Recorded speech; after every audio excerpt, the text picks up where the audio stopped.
Hello and welcome back to Aetheral Space 7.10.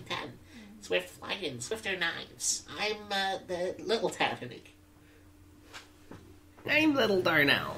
And I'm... Wait, what's that? SCPs? Modern politics? Silly, you're in Hisui. Welcome. It's time to catch some Pokemon. But don't be frightened. Gyarados will kill you. It was fucking horrifying. Like, I saw, the first time I saw an alpha of, like, fucking Weevil... No, the fucking water weasel man. What's it called? Floatzel? Yeah, I think so. Like, I saw an alpha one, he, like, fucking did a hyper beam at me. It was like a fucking orbital cannon strike. So far, the only two I've seen is the Alpha Rapidash, which I could have killed, but I didn't because I kept trying to catch it and failed, and the Cricketune, which nearly wiped my whole team because I also kept trying to catch it. Second You caught it? You're fucking with me. I got it down to red, and I threw like 10 Pokeballs, it's so and I just couldn't funny, catch it. because, like, I release it, and he's still fucking huge. Really? Yeah. Oh, can you get him if you fail that first time, or is that, like, forever gone now? I imagine that's forever gone. You're joking. Fuck me. Maybe I'll trade you something for it. I'm pissed off. Dude, I tried forever. I couldn't get him. How'd you do it? Did you have him, like, status affected? And then I threw a Pokeball at him, and then I threw another Pokeball at him. Fuck you. I'm so jealous. Maybe I should have tried a Heavy Ball. I heard because the Alphas are big and weigh a ton, the Heavy Balls work well. I've never even used one. I have. They're very, very effective. Because, like, every alpha is, like, weighs a ton, so, like, they're super... We cannot waste time talking about Pokemon Legends Arceus. Oh, yeah, fuck, sorry, this is an Aetheral Space episode. Welcome to Swift Flight and Swifter Knives. Last time, Bruno and Serena talked a little bit more about, like, what happened with Cot and them, how they knew each other, and then Serena was like, Mr. Dragon, would you help me kill somebody? To which I immediately responded on Dragon's behalf, yes. Right. Anything else I'm missing? Nothing else, really.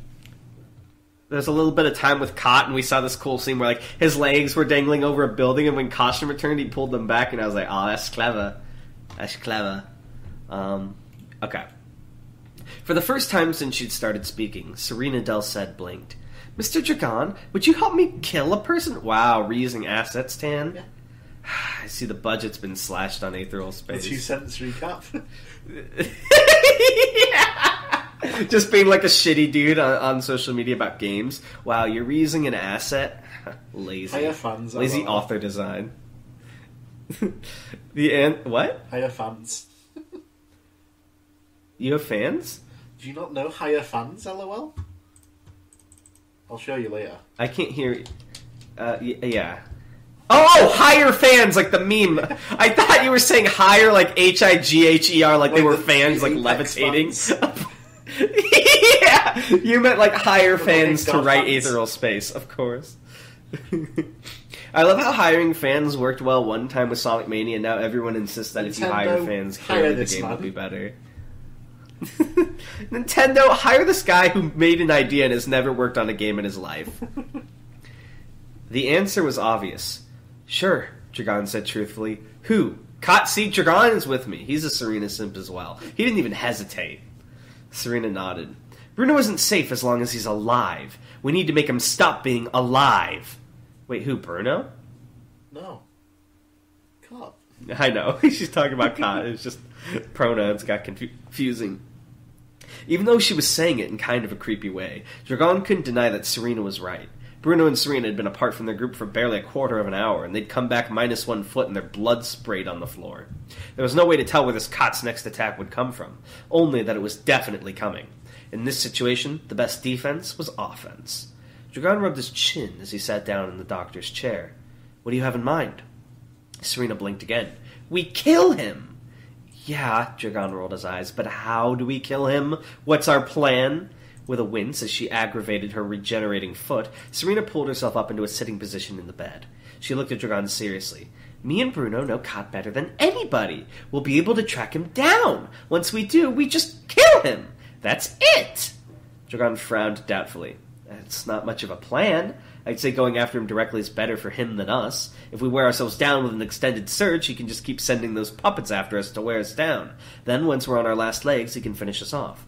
Serena matched Dragon's expression, only her frown was more of an angry scowl. Dead. That wouldn't happen, she insisted. I can beat Kot. His puppets are just wood. I can kill them over and over if I have to. But he knows that's how you think, right? He could be counting on that, betting you'd be too mad to think straight so he could make you move how he wants. Oh, Dragon's trying to be subtle, and Serena's just like, what are you saying, Mr. Dragon? I'll just simply kill him. Into a corner with... whoops, I got confused. Hold on. There we go. I don't do what Kot wants. You said you'd help me kill him. There was a strange accusatory tone slivering into Serena's voice as her scowl became more and more of a glare. Dragon had only seen her like this once before. Back in the casino on Talden, when Atoy Musashi had beaten Bruno to a pulp. She'd been like a killing machine back then, driving Musashi into a corner with sheer ferocity. Against someone who knew what was coming, though, Dragon imagined that fury wouldn't be nearly as effective. I do want to help. Oh my god, he stole her technique, Gemini speech! I do want to help, Dragon replied forcefully. I just think we need to be smart about it. How about this? I'll grab Ruth and Skipper and we'll hash something out together, yeah? There was no reply from Serena, but she didn't say no. Dragon nodded, turned, and began walking out the door. He sniffed. There was something of a strange scent in the hallway, but he supposed that was to be expected in a place like this. In fact, Dragon was so focused on the hallucinogen he just breathed in that he didn't even notice the person walk right past him and into Bruno and Serena's room. Oh, no. Oh, fuck. Who's this guy again? Oh, that's Chloe's. Right. I got you. Scout Oliphant Dawkins sat despondent outside Chloe's room, firmly parked in a wooden chair. His hands knitted together, he stared down at the floor, a sigh escaping his throat every few minutes. Ever since Chloe had been told about her father's passing, she'd been inconsolable. Her screaming and crying had filled this entire floor of the Oliphant d'Escoffier building for nearly half an hour, replaced soon after by a cold and unresponsive depression. Since then, she just locked herself in her room. Aunt Carla had said, over the script call, that it would be best if the two of them stayed put for the time being. The streets were anything but safe, and the guards Jacques had posted to guard his daughter would serve as a firm deterrent for anyone looking to partake in this macabre hunter game. A thought occurred, and Scout numbly negotiated his script out of his pocket, tapping away at the screen the moment it became visible. A message to Rico. How are things over there? What's going on? Long minutes stretched on without a reply. Just to test the script, Scout tried to send a message to his own ID, and that didn't arrive either. Whoever was running this hunter game didn't want the weaker targets getting into easy contact, evidently. Scout wasn't naive. He was more than aware that a family like theirs made enemies, but to have that fact demonstrated so clearly and gruesomely was shocking all the same. It had always seemed such a distant, theoretical thing before. In Scout's backpack, deposited on the floor in front of him, Sidekick stirred slightly. A strange kind of whimpered clicking sound out from within the front pocket, where the gray creature slept. Sidekick was a pretty incredible creature, genetically speaking, but for most of the day it did little but sleep and squeak. And if the life of an elephant wasn't so dangerous, it would be tempting to think that Sidekick was useless. Footsteps clicked down the hallway, and as Scout looked up from his script, he saw Lena strolling towards him. Wait, didn't we hear about Sidekick before? What's his deal again? So we don't know what his deal is. It's like a little tardigrade thing that he got for his birthday. And apparently it's like something weird. It's like... We don't know what it does yet. Gotcha. Elena Pheasant. This bitch named after a bird. He'd only met her today, but the bodyguard jacket... the bodyguard jacket... I'm sorry, I'm fucking stupid. But the bodyguard Jacques had placed in charge of those guarding his daughter seemed competent enough. She wore a Tanhony? Tan leather jacket and a wide-brimmed hat, with spurs on her boots... on her boots rattling as she walked. Twin punch-point revolvers were holstered at her hips. Oh, is she a cowboy? Or a cowgirl, rather? Hell yeah. Just got a word from the head office, she said seriously, hand at her hips. This location's been leaked. It's not safe anymore. It's time to move. Scout stood up, already slinging his backpack over his shoulders. Shit, he said. Already? The situation was changing too fast for him to get his bearings. First it had been Uncle Jacques' death, then it had been the whole hunter game thing, and now they themselves were in imminent danger. Scout could feel a migraine quickly building. He took a deep breath. Keep calm, his pa would say. There's nothing manlier. Oh wait, this is... Yeah. Fuck, his pa's the... Wow, fuck, Roy. What was his voice? Yeah, what was Roy's voice? I don't know, it keeps changing every time we do it. It's sort of like this. Keep calm, his pa would say. There's nothing manlier than keeping calm. All right, Scout breathed, nodding. What's the plan? We have a plan, right?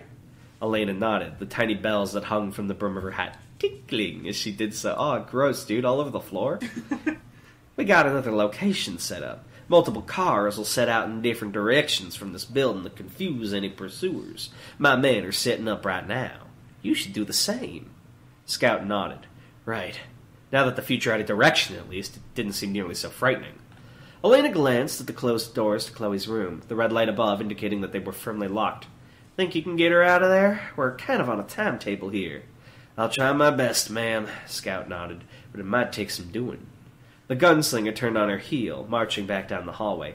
Get it done, then, she declared. I'll be back once we've got our end squared away. Again, Scout nodded, but this time to himself. This wouldn't be an easy one. He knocked somberly at the door, his fist illuminated by the red light of the lock. The sound echoed down the hallway, its only companion the ticking of a faraway clock. Better than the tinkling of bells, am I right?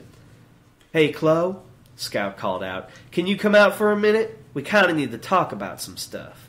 No response. There's nothing manlier than looking after your own, his pa would say. Don't hesitate! Do what you gotta do! Scout took in a deep breath. He understood Chloe's sadness. Her father had died mere hours ago, after all. But in this situation, her safety came first. He'd do his best to convince her, but if it came down to it, he was willing to drag her out of this room. Still, though. Okay, he sighed. How about I come on in, then? You can kick me out if you want to. No response. For a moment, Scout seriously considered bashing the door in with an aether-infused shoulder, but then the glaring light above flicked from red to green as it unlocked. There was that, at least. Coming in, Scout called, turning the handle of the door and pushing it open. Jacques Oliphant d'Escoffier had been a very rich man, and so he'd spared no expense even for temporary accommodations like these. Chloe's room was bigger than most people's houses, with all kinds of amenities, game consoles, gym equipment, cooking automatics stuffed into each corner. If this location had been leaked, they probably could have stayed in here for weeks without having to go out for supplies. Chloe's bed was similarly oversized, several times bigger than she would ever need, and covered with an intricately embroidered quilt. The lump in the middle of the bed, under that sheet, could only be Chloe herself, curled up into the comforting dark and warmth like some kind of mole. With a sad smile, Scout sat himself down on the side of the bed. In a situation like this, the right words didn't come easy. Come on, he wouldn't want to see you like this. Scout was fairly sure those weren't the right words. When Chloe spoke, muffled, her voice was calm but hoarse, her throat scraped away by crying. He doesn't want anything, she mumbled numbly. He's dead! Still, Scout sighed, he'd be sad to see that you're so sad. Of course she was sad. What a stupid thing to say. There was a moment of silence, then...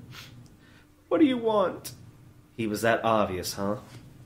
Elena just told me this building's location has been leaked, Scout said seriously. We need to get out of here. Get somewhere safe. There's no telling how long we have until the Hunter game players make a go for this place.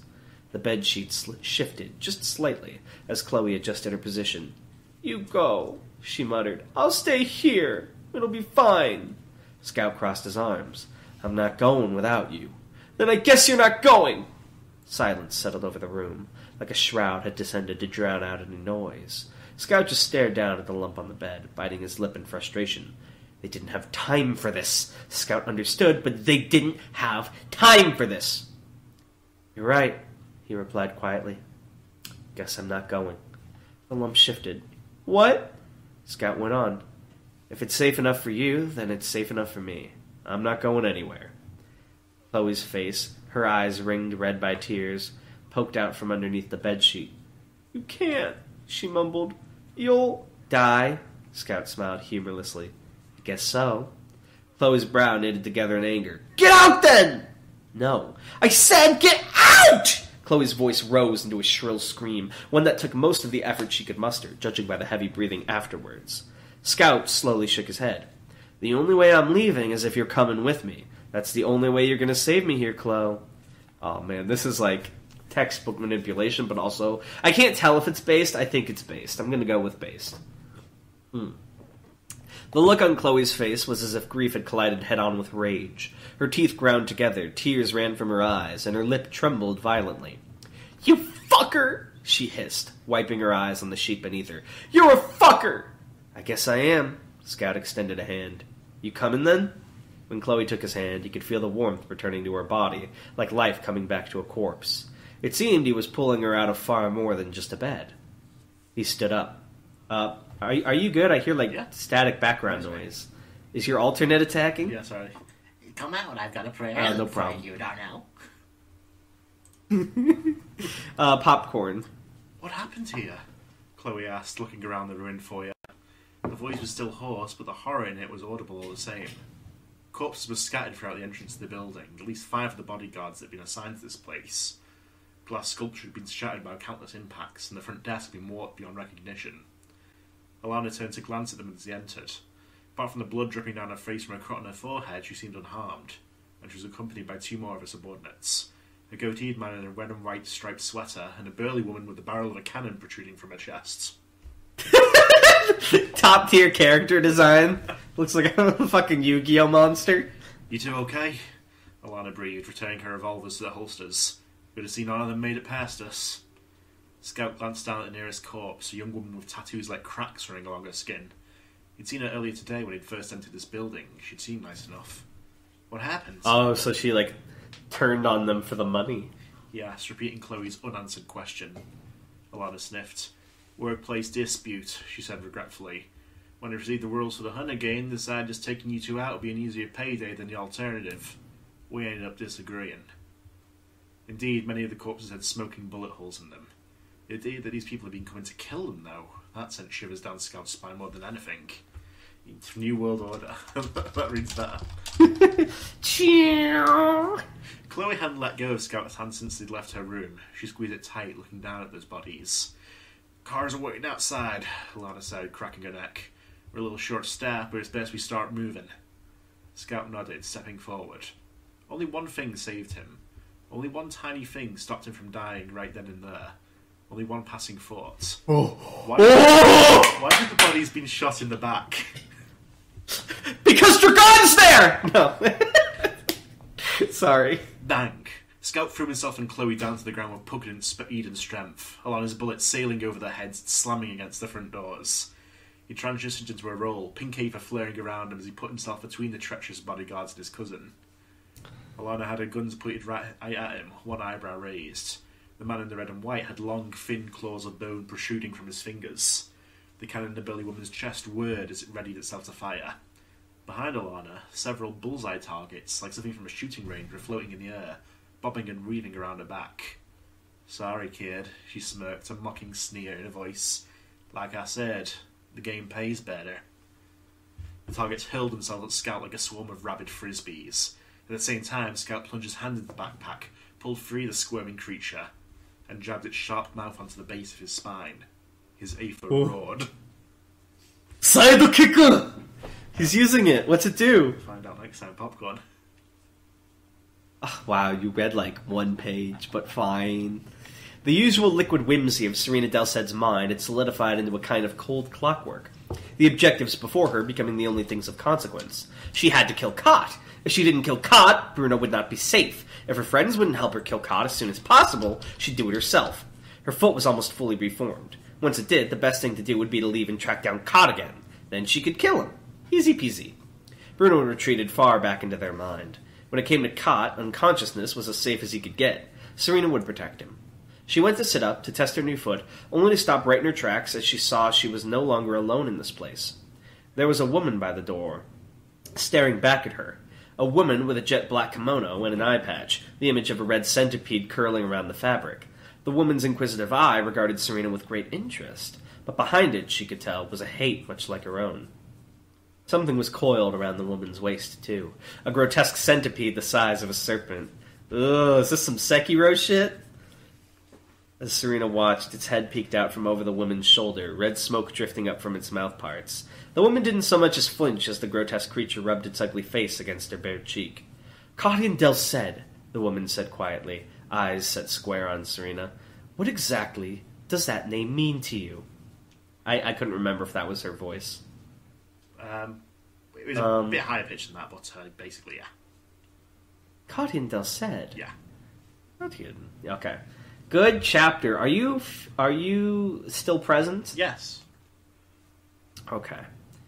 I did. Good. Anything you need to say or do before we close this episode out? Nothing I can think of. Alrighty then. We'll see you guys next time. Bye.